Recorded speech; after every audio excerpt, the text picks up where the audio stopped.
Les bendigo en el nombre de Jesús el Cristo. Muchas personas están sufriendo en este tiempo, incluso creyentes, están teniendo dificultades y aunque van a la iglesia durante mucho tiempo y tienen un corazón que aman mucho a Dios, cuando viene una dificultad, pues automáticamente se sienten mal, se bloquean, otros empiezan a tomar decisiones totalmente a su manera, ¿no? Y desgraciadamente, pues esto le ocasiona graves problemas. Y muchas personas se encuentran así, no tienen seguridad, y cuando viene una situación que les supera, pues realmente pueden reaccionar así.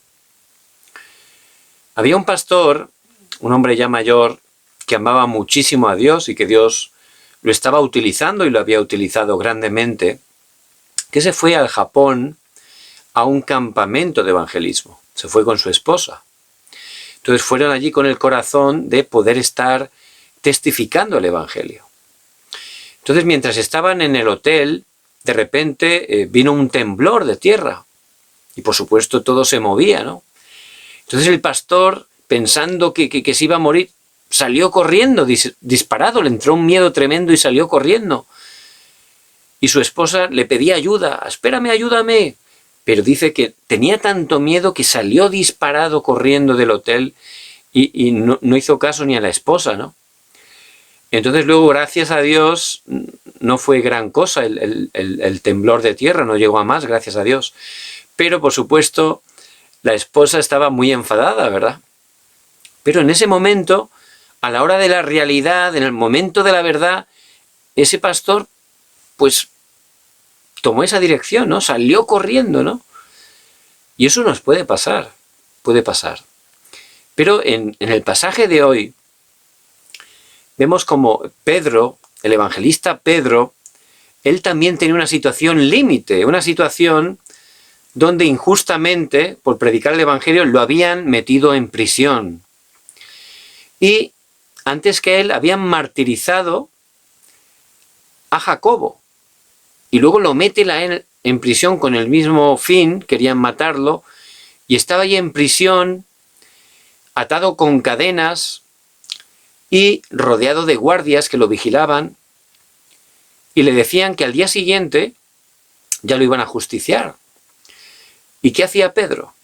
En ese momento de crisis, en ese momento de dificultad extrema, ¿verdad? Donde iba supuestamente a perder la vida.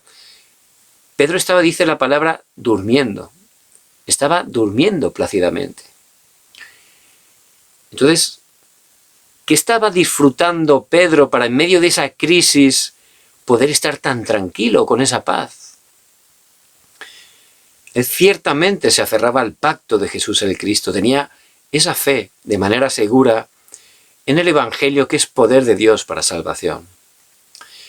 Y en el pasaje de hoy vemos dos tipos de personas. Hay dos tipos de personas. Unos que humanamente parecía que tenían éxito, poder, fama. Era un tipo de persona. Parecía que humanamente eran los más altos, ¿no? Los más poderosos. Y luego había otro tipo de personas que eran una minoría y que parecían humanamente débiles, que no eran nada. Eso era el otro tipo de personas. Entonces, ¿cuál de los dos tipos de personas tuvo la victoria? ¿Cuál? Pues los que eran poderosos humanamente, los que estaban esforzándose, los que estaban haciendo las cosas con sus fuerzas, buscando sus motivos, buscando lo material, esos fracasaron.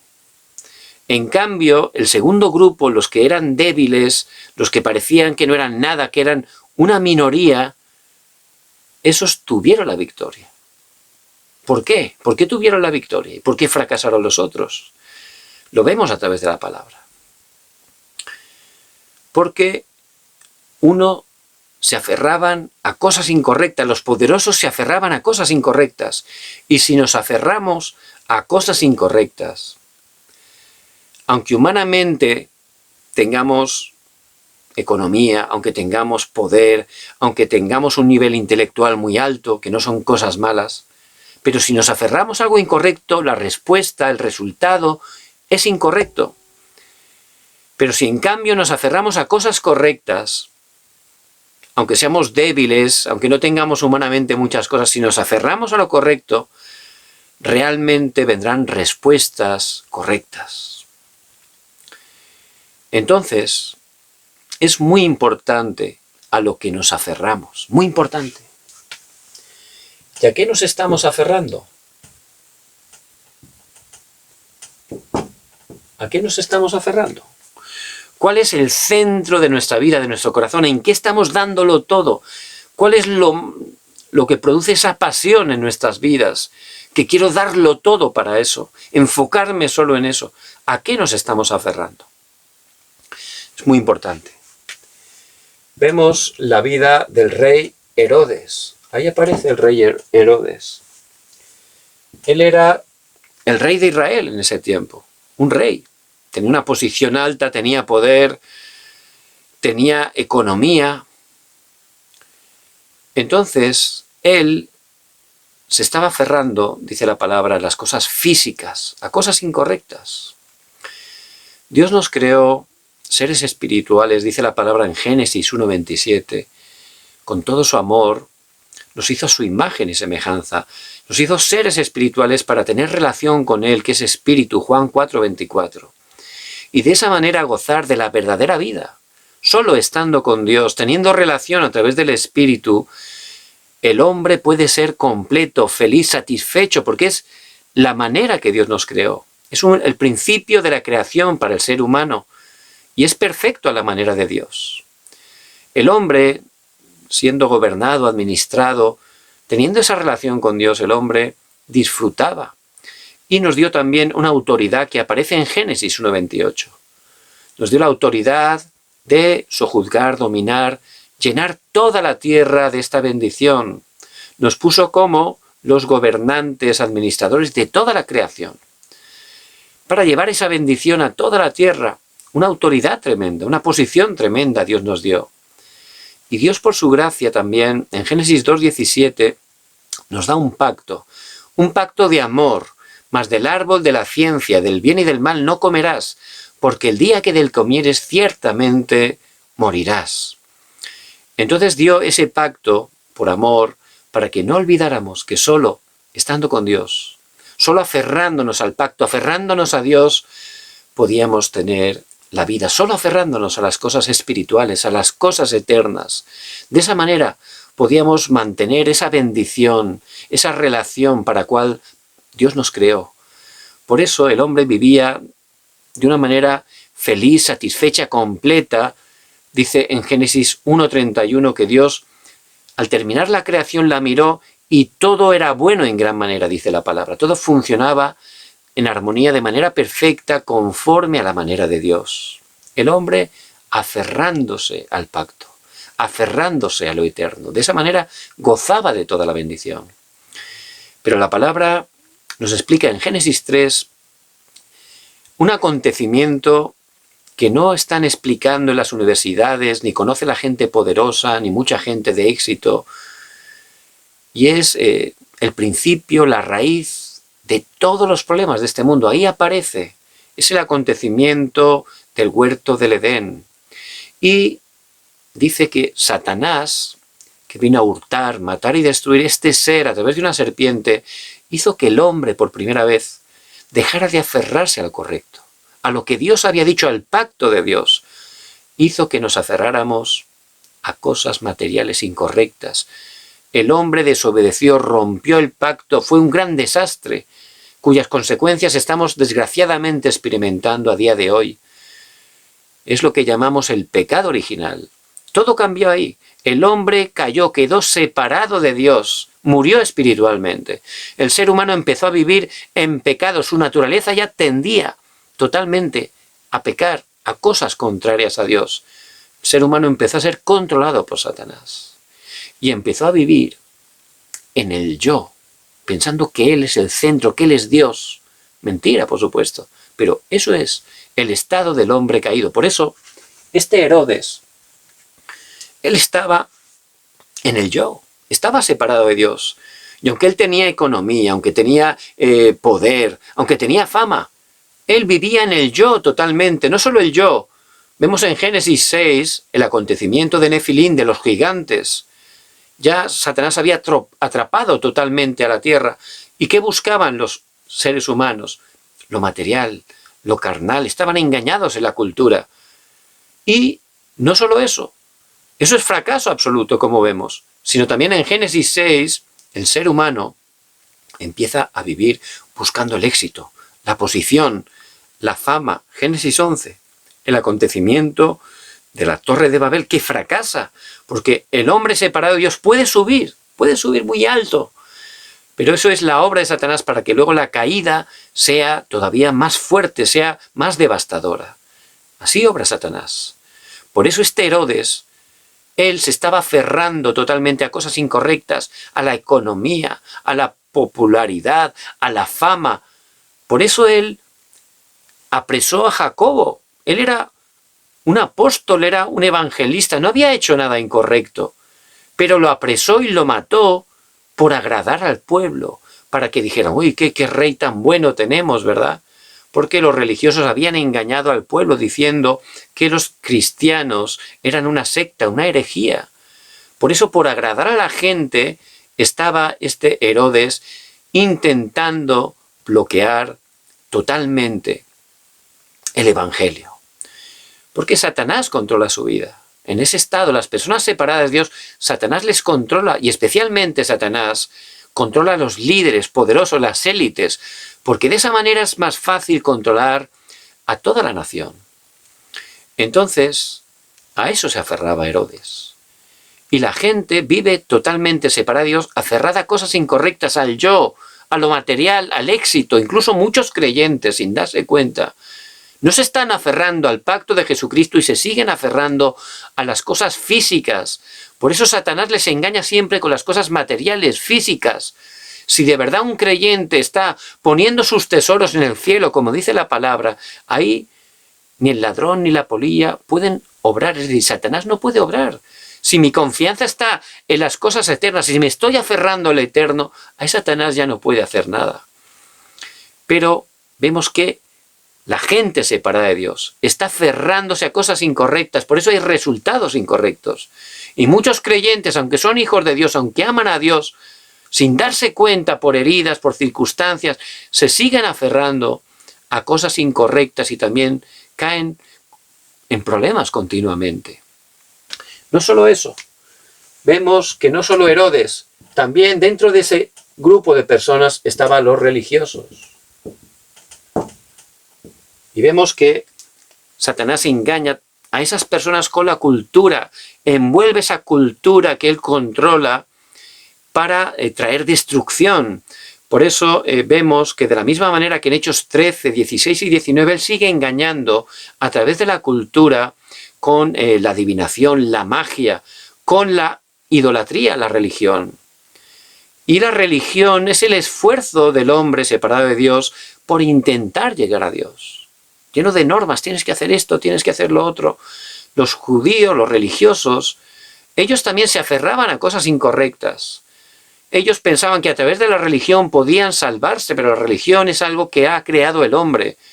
No puede el hombre salvarse por su propio esfuerzo, porque el hombre es pecador y todo lo que él hace no tiene ningún valor para poder librarnos de ese pecado original, para poder perdonar nuestros pecados, para hacer que podamos volver a Dios. No es el esfuerzo del hombre, no funciona.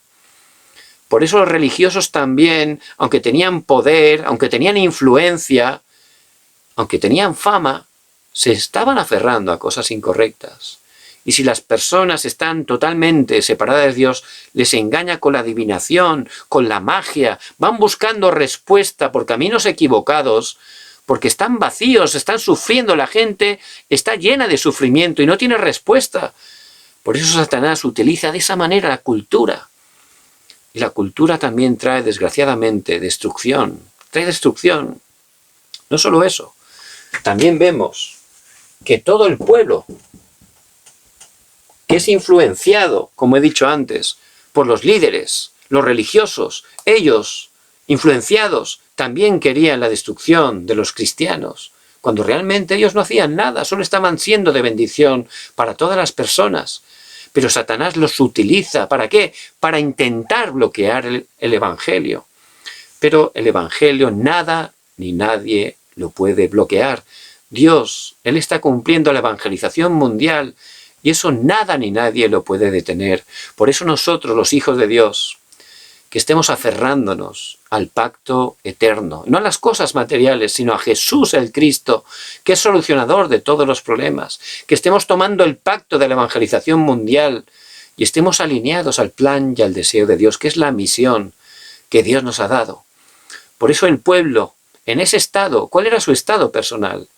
Ellos eran esclavos de Satanás. Dice la palabra en Juan 8:44, vosotros sois de vuestro padre el diablo y los deseos de vuestro padre queréis hacer. La gente sin saberlo, en ese estado separado de Dios, es un títere de Satanás. Satanás le mueve y sin saberlo le está dirigiendo a la destrucción. Por supuesto la gente no lo sabe, porque dice Satanás, dice la palabra en Apocalipsis 12:9, que Satanás es el engañador de este mundo. La gente no es consciente de esa realidad. La gente no solo está teniendo ese problema que es siervo de Satanás, también tiene problemas espirituales. Porque Satanás utiliza la idolatría, muchas cosas para traer problemas espirituales. También vienen problemas mentales, porque la gente está sufriendo. Y llega un momento que el sufrimiento hace que tengas estrés, depresiones, adicciones, obsesiones, porque intentas solucionar el problema y te quedas obsesionado con cosas, caes en adicciones. Muchos jóvenes, desgraciadamente, se encuentran en esa situación, y adultos también, adictos a muchas cosas, y al final no pueden salir de ahí. ¿Y qué ocurre? Vienen problemas físicos. El cuerpo físico al final se resiente, viene una enfermedad que es causada por ese problema mental, por ese nervio, ese estrés, ese afán. Al final ese es el fruto. En ese estado, dice la palabra que cuando uno muere físicamente no es el final. En Hebreos 9:27 dice que después de la muerte hay un juicio. Y hay dos destinos. Si esa persona desgraciadamente muere sin conocer a Jesús el Cristo, en ese estado va a ir una eternidad al infierno. Y esa maldición, dice la palabra, que es la herencia que se traspasa a la siguiente generación. Si uno se encuentra aferrándose a esas cosas incorrectas, engañado por Satanás, en esa maldición, es la herencia espiritual que vas inevitablemente a traspasar a las siguientes generaciones. Por eso, si nos aferramos a lo incorrecto, realmente el resultado es incorrecto. Pero Pedro, ¿qué se estaba aferrando Pedro? Pedro se aferró a lo eterno, al pacto eterno. Al pacto eterno. ¿Y quién es el pacto eterno? Jesús, el Cristo. Es el pacto eterno. Ahí se aferró Pedro, como podemos ver en Hechos 12, del 1 al 17.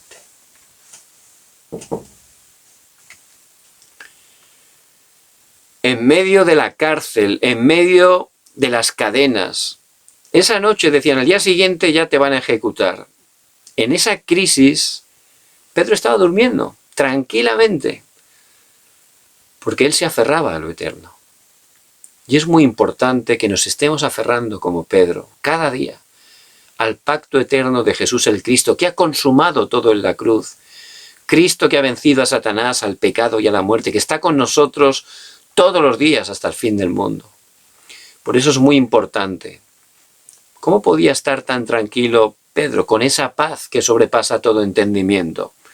Él se aferraba a tres cosas muy importantes que también por gracia de Dios nosotros de manera cómoda nos tenemos que estar aferrando. En primer lugar, él se aferró al Evangelio.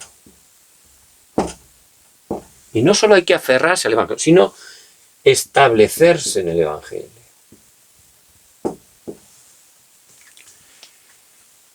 Hay creyentes que aman muchísimo al Señor, que tienen a Cristo en sus vidas, pero es como una parte nada más de su vida, un apartado.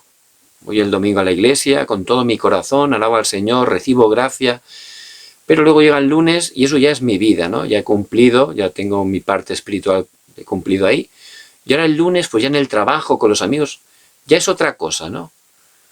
Y esos 6 días restantes de la semana, sin darme cuenta, ya es otra cosa. Ahí ya soy yo, es otra cosa, y luego llega el domingo, entonces sí, ahí tengo mi tiempo para Dios. Eso es saber el Evangelio, no funciona, no es que sea ni malo ni bueno, por supuesto, así no funciona. Porque de esa manera, aunque sepa el Evangelio, me voy a estar aferrando a lo material, a lo físico, a lo económico, y ahí me voy a mover grandemente. Satanás me va a engañar, no voy a tener fuerza para poder compartir el Evangelio, que es la misión que Dios me ha dado. Por eso no es solo saber el Evangelio, sino establecerse totalmente en cada área de mi vida. Tengo que estar disfrutando el Evangelio en mi vida personal, en mi familia, en el lugar donde estudio o trabajo. Cristo tiene que ser todo para mí, suficiente, completo en todas las cosas. El centro es Cristo, el centro es el Evangelio, eso es establecerse el Evangelio. Y eso es lo que Pedro pudo estar disfrutando. Él estaba aferrándose al pacto de Jesús el Cristo. Él fue establecido totalmente el Evangelio. Vemos en Mateo 16, del 13 al 20. Allí en Cesarea de Filipo, el Señor le preguntó a los discípulos, ¿quién dice la gente que soy yo? Y allí dijeron, bueno, hay unos que dicen que eres como Juan el Bautista. Y es la filantropía, ¿verdad? Buenas obras. Pero las buenas obras, por supuesto que hay que hacer buenas obras, pero Jesús el Cristo no vino específicamente para eso. Vino para algo mucho más importante. Porque buenas obras las puede hacer cualquier persona, ¿verdad? Pero lo que Él vino a hacer, solo Él lo podía hacer, y es lo más importante. Otros decían que era como Jeremías. Y Jeremías fue un profeta que lloraba con lágrimas por su pueblo.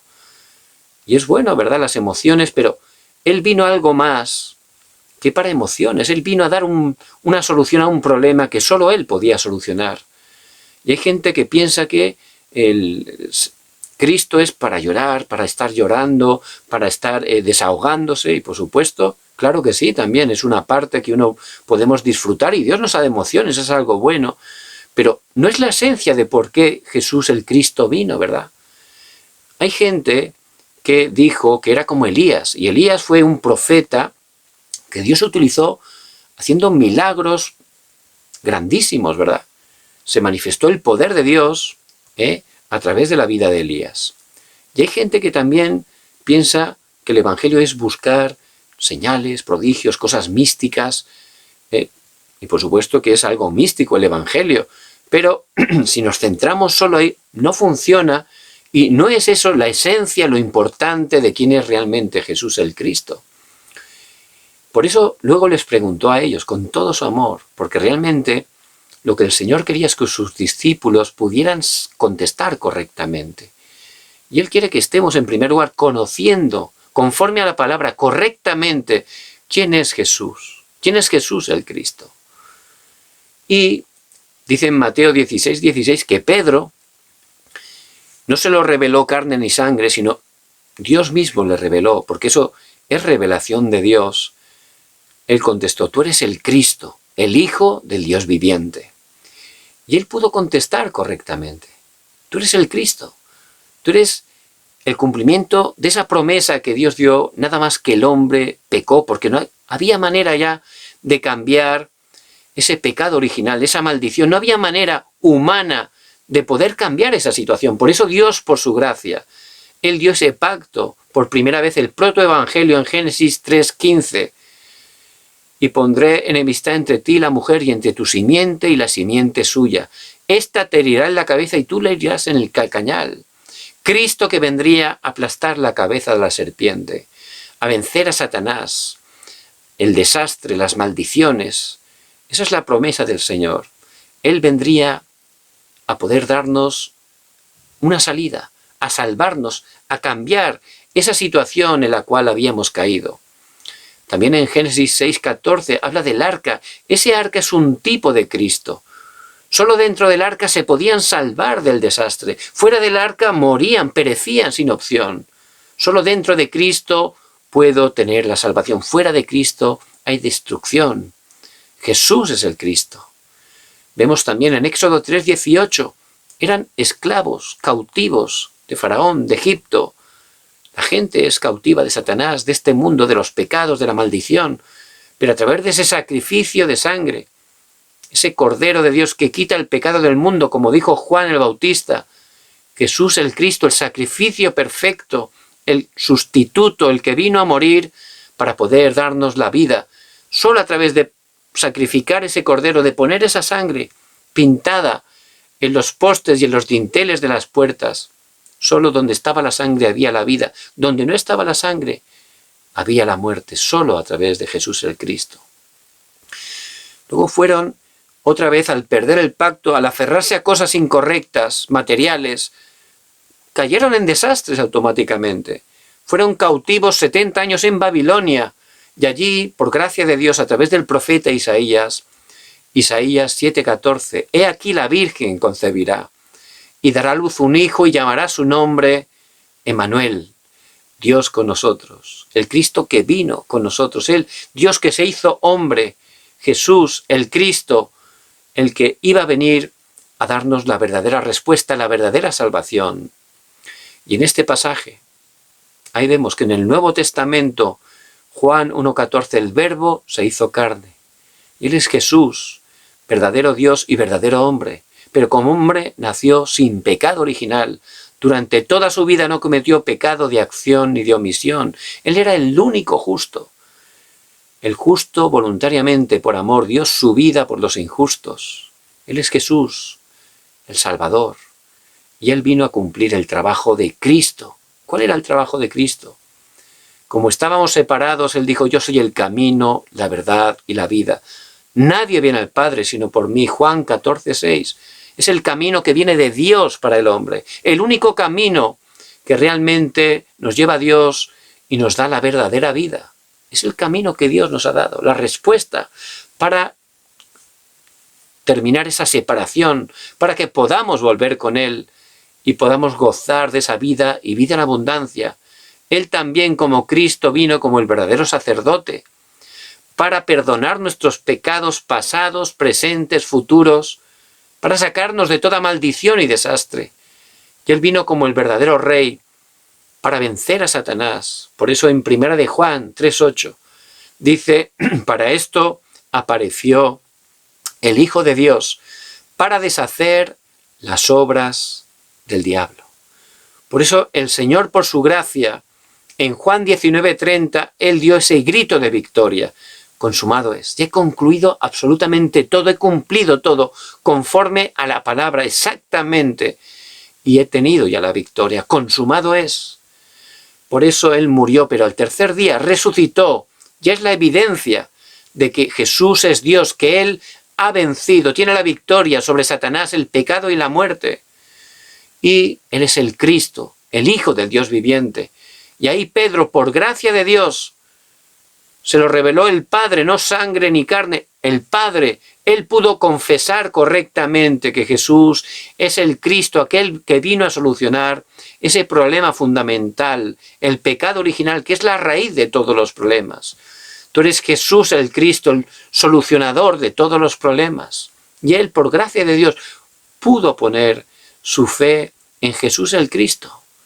Pero aunque Él todavía creía en Jesucristo, seguía sin darse cuenta, aferrándose a cosas incorrectas. Por eso en el siguiente capítulo, en Mateo 17, del 1 al 9, ahí vemos que el Señor lleva a Pedro, a Juan, a Jacobo, y en ese monte el Señor se transfigura. Dice que se hace de un blanco una luz tremenda, que quedan impresionados allí.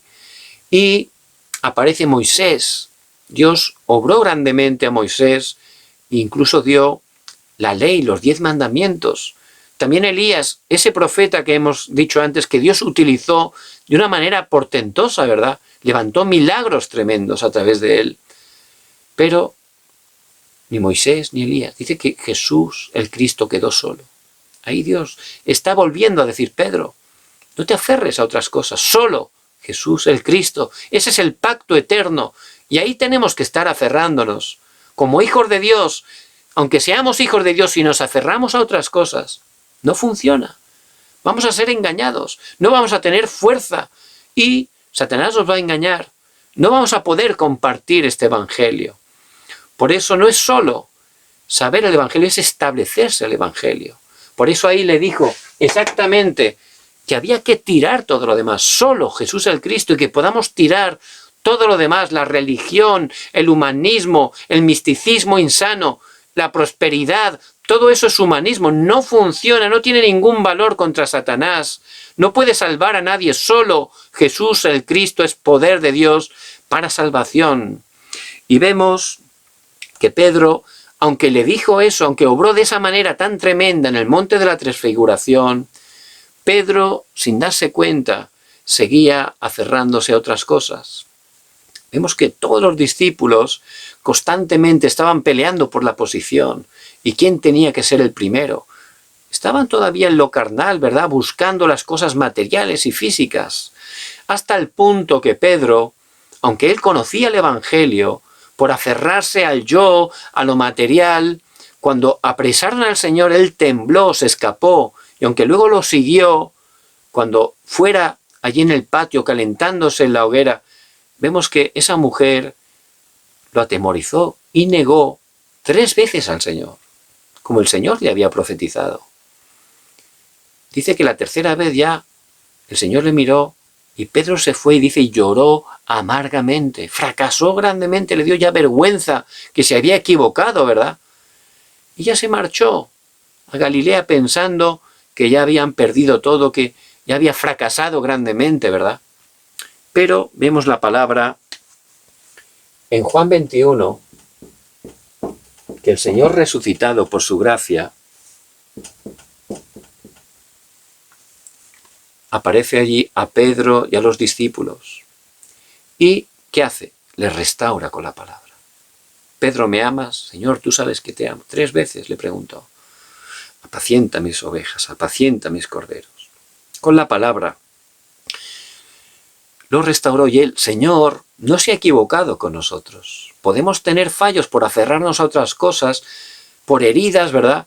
Pero el Señor siempre viene con la palabra. Él quiere restaurarnos para que de verdad nos aferremos solo al pacto de Jesús el Cristo, o sea, el centro de nuestras vidas, de nuestros corazones. Después de eso, todavía lo confirmó más. Llevó allí el Señor resucitado, 28 del 16 al 20. Él les dijo, yo tengo todo el poder del cielo y de la tierra. Por tanto, id y haced discípulos a todas las naciones, bautizándoles en el nombre del Padre y del Hijo y del Espíritu Santo, enseñándoles que guarden todas las cosas que os he mandado. Y he aquí, yo estoy con vosotros todos los días hasta el fin del mundo. Les dio la palabra, les dio la misión, les dijo que Él, que tenía todo el poder del cielo y de la tierra, estaba con ellos todos los días hasta el fin del mundo. Esa palabra es para nosotros, para que fueran confirmados. Y luego, durante 40 días, vemos en Hechos 1:3, en el monte del Olivar los concentró con la palabra. Y allí ellos de verdad pudieron aferrarse claramente, tener la conclusión de que Jesús es el Cristo, que ha consumado todo. También les dio la misión del reino de Dios. Cuando tomamos el pacto de Cristo y oramos, el reino de Dios se establece. La oscuridad es quebrantada y les dio la promesa de que iban a ser llenos del Espíritu Santo. Y nos iba a dar el poder para ser testigos a todas las naciones. Entonces allí, a través de la palabra, ellos tuvieron sanidad y empezaron a cerrarse al pacto eterno. Por eso, en el aposento alto de Marcos, en Hechos 1:14, aproximadamente 10 días estaban unánimes en oración y ruego, orando con el pacto. Ya se habían totalmente establecido con el Evangelio. Estaban firmes, ya les daba igual que los mataran, que los persiguieran. Ya su vida era solo el Evangelio. Cristo era el centro de sus vidas.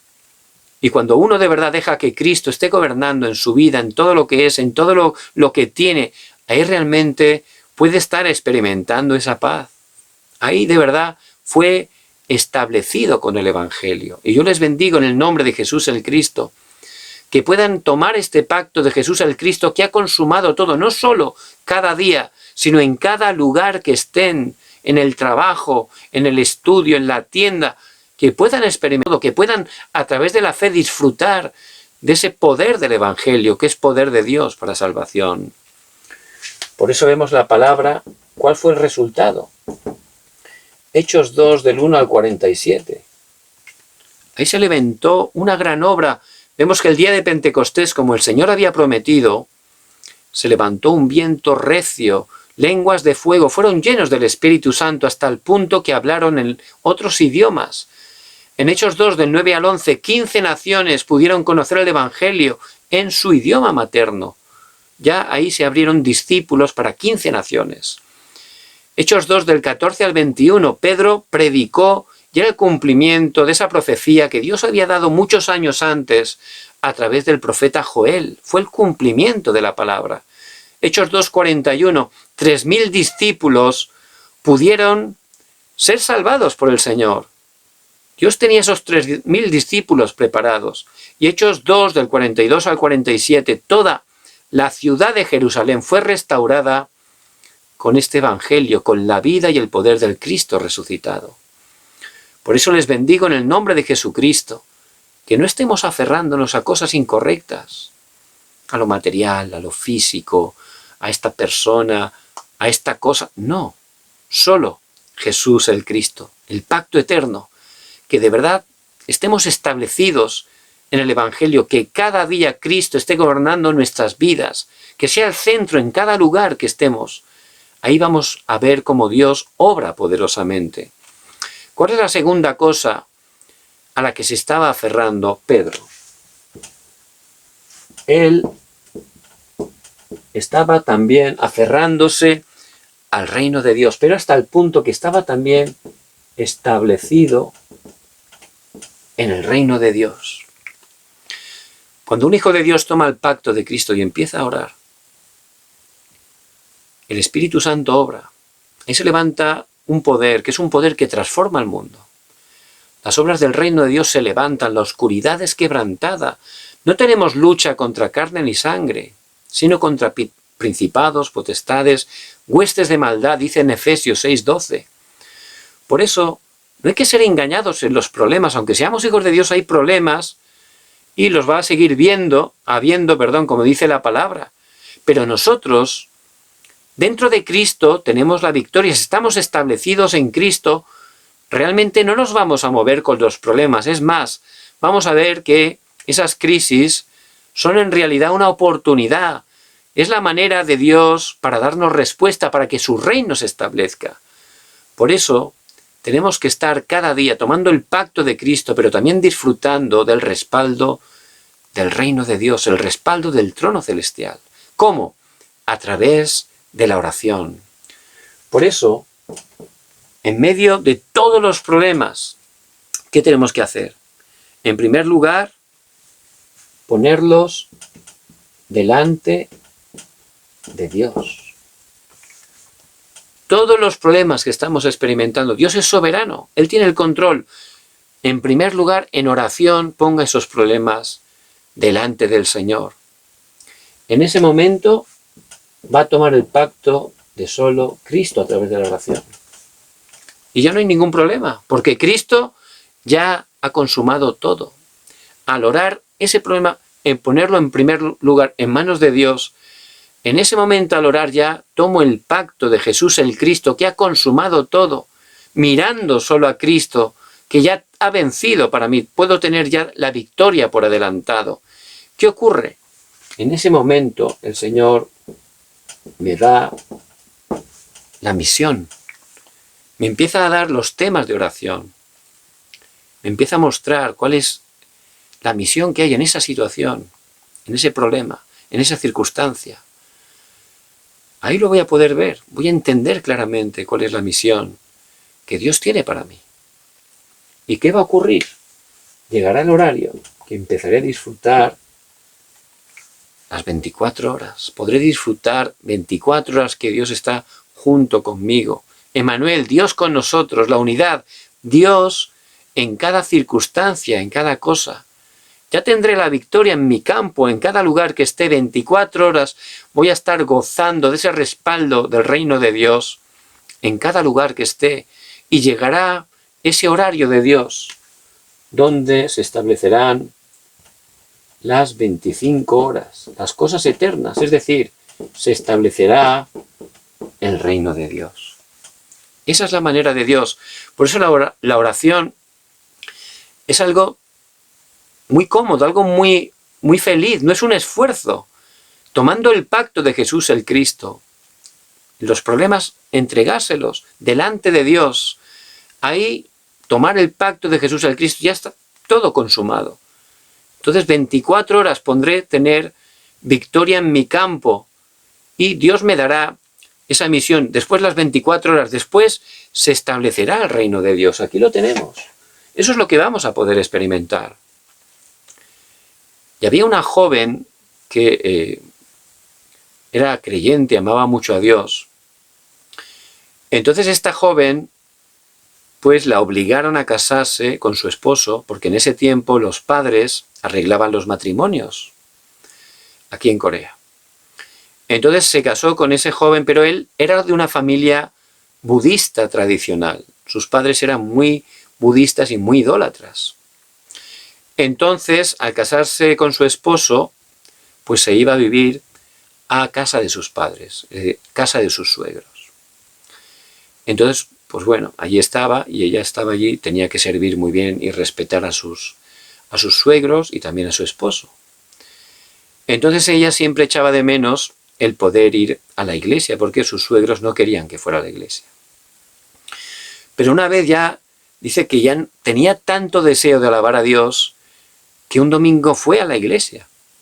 Y cuando regresó, su suegro se enfadó tanto que la golpeó, le pegó a su nuera. Entonces el hijo, cuando llegó a casa y se enteró de que su padre había pegado a su esposa, como él respeta mucho a sus padres, pues se sentía mal, ¿verdad? Porque había traído problemas a su familia por su esposa, ¿no? Pero también amaba a su esposa y se sentía mal que su padre le hubiera pegado, ¿verdad? En una situación que él no sabía cómo actuar, le superaba. Entonces dice que empezó a beber alcohol, ¿no? Para quitar el estrés, y cuando estaba ahí bebido, tomó un cuchillo y dijo a su esposa, vamos a morir, aquí no hay solución para este problema, ¿no? Pero Dios por su gracia obró, no pasó nada. Y esta mujer, a través de esa situación, ese problema, ¿qué hizo? Empezó a poner el problema delante de Dios. Se dio cuenta que ella no podía cambiar eso, pero ahí fue delante de Dios, porque Dios es todopoderoso, somos hijos de Dios. Tenemos que estar disfrutando y sabiendo que nuestro Padre tiene todo el poder del cielo y de la tierra, y que Él nos ha dado esa autoridad de la oración, para que su plan se establezca, porque nuestra lucha es contra los demonios, pero Cristo ya ha vencido. Por eso, en ese tiempo de oración, ella tomaba el pacto de Cristo, que ha consumado todo. Y ahí Dios le mostró la misión. El deseo de Dios es que esa familia conociera el Evangelio, ¿verdad? Es la misión que había. Por eso ella oraba continuamente. Dice que cuando preparaba el arroz, Señor, que a través de esta comida se puedan convertir, ¿no? En todo momento, 24 horas, estaba orando para que el reino de Dios se estableciera. Y ese es el deseo de Dios. Entonces, ¿qué ocurrió? Llegó el horario que Dios obró. Su suegro, Dios obró y pudo conocer el Evangelio. Su suegra también, su marido también.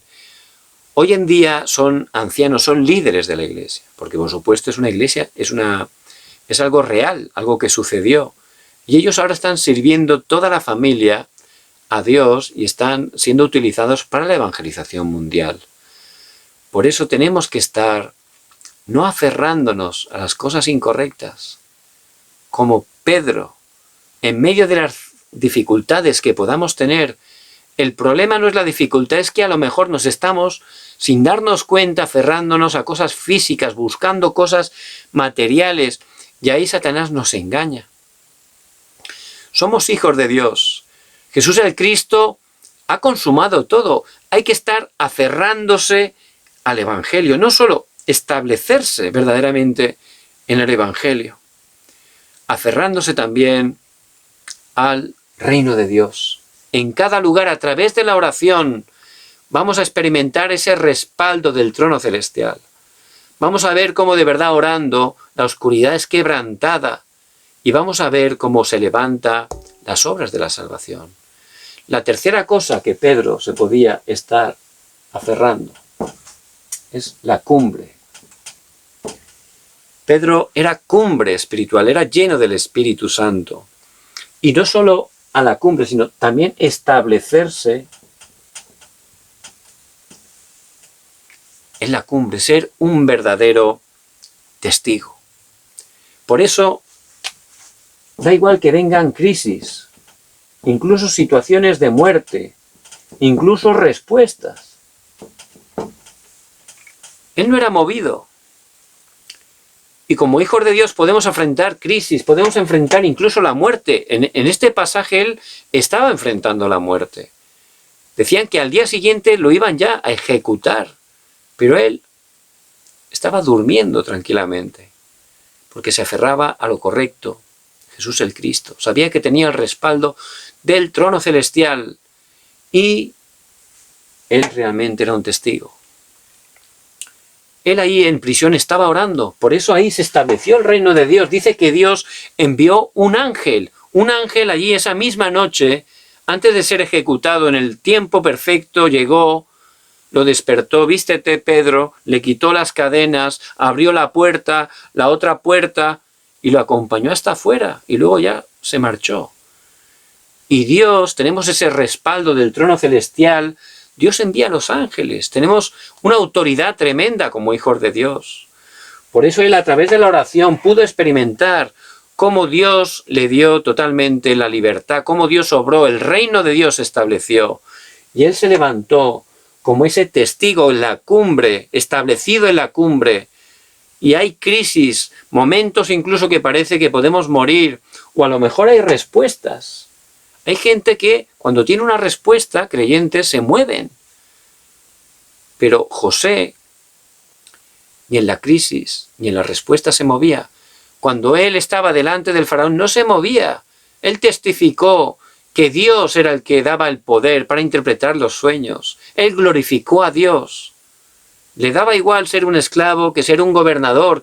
Él no cambió, su respuesta absoluta era Jesús el Cristo. Porque también como Pedro, cada día se aferraba al pacto eterno. Por eso, eso es la cumbre, eso es un testigo. Por eso ese testigo, Pedro, dice cuando salió allí de prisión, se fue directamente a la casa de la madre de Juan Marcos, donde estaba la iglesia, toda la noche había estado orando, intercediendo, porque sabían y disfrutaban el poder de la oración. Y al llamar, dice que una joven Rode fue a abrir la puerta y escuchó la voz de Pedro. Y se quedó asombrada, hasta que se le olvidó abrir la puerta, se fue a dar la noticia de lo contenta que se puso, ¿verdad? ¿Y eso qué habla? Que los testigos somos cumbre que tenemos que estar compartiendo ¿con quién? Con las siguientes generaciones, con los remanentes. Por eso, si estamos siendo esos testigos, podemos compartir ese fórum de vida, de cómo Dios, desde que tomamos el pacto, desde que entramos por gracia de Dios en el itinerario del pacto, cómo Dios ha obrado de esa manera tan perfecta en nuestras vidas, las evidencias, poder traspasar ese fórum de vida a los remanentes para que ellos de verdad puedan también establecerse en el Evangelio, en el reino de Dios y ser testigos. Esa muchacha Rode, eso que ocurrió, esa respuesta tan tremenda, nunca la olvidaría, ¿verdad? Eso le daría una fe tremenda, se quedaría sorprendida, ¿verdad? Se quedaría grabado, sería enraizado, sería la naturaleza para su vida. Por eso es tan importante que seamos esos testigos que puedan estar haciendo ese fórum de vida a los jóvenes, a los remanentes. Que estemos experimentando el Evangelio, el poder de Dios en nuestra vida, lo estemos compartiendo con ellos. No solo a ellos, también a toda la iglesia. La iglesia estaba allí orando. Pero luego no creían a la niña, ¿verdad? Pero bueno, habían orado. Y aún así, eso fue de testimonio para ellos. Les dio la fuerza, les dio el poder, porque un testigo da respuesta en todos los lugares donde está. No importa la situación, no importa la dificultad. Y podemos estar en una congregación que hay fallos, ¿verdad? No hay ninguna congregación perfecta. Por eso hay que estar tomando el pacto de Jesucristo. Y en la congregación donde estamos, tenemos que ser bendición, ser testigos para ayudar a que la congregación se esté levantando, los hermanos puedan dejar de aferrarse a cosas incorrectas y se aferren a lo eterno, al pacto de Jesús el Cristo, para que juntos podamos cumplir la misión que es la evangelización mundial. Por eso les bendigo en el nombre de Jesús el Cristo, que en este día, a través de la palabra, pueda estar realmente mirando a qué me estoy aferrando. ¿Qué es lo que me estoy aferrando? ¿Realmente me estoy aferrando al pacto de Jesús el Cristo? O a lo mejor sin darme cuenta, estoy aferrándome a cosas materiales, a cosas sentimentales. A lo mejor mi plan, mi deseo es mío, algo que yo quiero, que a mí me parece a mi manera. No funciona. Que sea el día que a través de la palabra pueda, como Pedro, aferrarme al pacto eterno. Solo Jesús el Cristo. Hay que estar establecidos totalmente, que Él reine en cada área de nuestras vidas, disfrutando de la oración, establecido en el reino de Dios, disfrutando de ese poder espiritual a través de la oración, siendo también esa cumbre, esos testigos establecidos en la cumbre, para que realmente a través de nuestras vidas, en cada lugar que estemos, las personas que nos encontremos, las situaciones que tengan, a través de nosotros puedan recibir la respuesta. Solo Jesús es el Cristo. Vemos que Pedro pudo gozar de gran paz. Él realmente era un gran testigo. Por eso, toda su vida, él pudo estar entregándola para el Evangelio, para cumplir la misión de Dios. Él murió como mártir y él amaba tanto a Dios, tenía tanta paz, se aferraba tanto al pacto eterno, que a la hora de morir como mártir, lo iban a crucificar, él dijo que no era digno de morir como su Señor. Por eso pidió que esa cruz la pusieran al revés. Y él murió ahí crucificado, pero con la cruz hacia abajo, porque él amaba tanto al Señor que decía que no era digno de morir como su Señor. Por eso, Pedro, él tenía paz en ese momento. ¿Por qué? Porque él se aferraba a lo eterno. Sabía que Dios estaba con él. Por eso podía gozar en todo momento, en cada dificultad, de que Jesús era el Cristo y entregar toda su vida para la gloria de Dios. Les bendigo en el nombre de Jesús el Cristo. Que puedan estar gozando de aferrarse al pacto eterno 24 horas. Tomen el pacto y empiecen a disfrutar de la oración. 24 horas en cada momento, en cada circunstancia. En ese momento de verdad van a experimentar el poder de Dios en sus vidas y a través de sus vidas. Dios les va a levantar como grandes evangelistas para esta época. Vamos a orar. Padre, gracias porque tú eres Dios vivo. Gracias porque nos has llamado por tu gracia en este tiempo. Señor, que dejemos de aferrarnos a cosas físicas, materiales, que dan respuestas incorrectas. Que por tu gracia podamos aferrarnos al pacto eterno, al pacto de Jesús el Cristo, al pacto del reino de Dios y al pacto de solo la llenura del Espíritu Santo. Utilízanos como tus testigos. Oramos en el nombre de Jesucristo que está vivo. Amén.